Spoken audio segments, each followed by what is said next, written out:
lakukan sesuatu yang kita mampu. Daripada uang dibuangin sama tim sukses, yang sukses cuma timnya doang. Lebih baik masyarakat di sini jalannya rusak, sekemampuan kita perbaiki.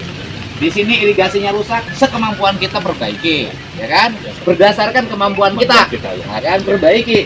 Urusan rakyat nilai kita, itu urusan dia. Lakukan dengan ikhlas, ya kan? Nggak ada orang miskin karena bantu orang lain. Saya dari dulu bukan merasa bangga tukang bantu orang. Itu bantu nggak pernah berhenti, ya kan? Tidak miskin kok sampai hari ini. Gerakin warganya, nggak boleh begini lagi. Kan yang diperlukan adalah pemimpin yang bekerja, bukan sekedar cari citra. Dan Pak Lurah juga harus kerja yang baik. Urus kampungnya, jangan berantakan. Kadang susah masyarakatnya hari ini. Masyarakatnya digerakin, pemimpinnya ngasih contoh. Ya, siap. Nih, saya ngasih contoh nih. Nah, itu tiap hari lakukan oleh Bapak.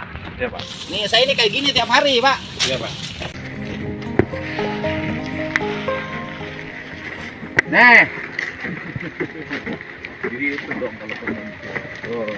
Tiap hari. Ya, ambil, Pak. Kasih contoh sama warga. Nah, Bupati, Pengurus. Nah, gitu. Latihan dari yang kecil, ya pemimpin.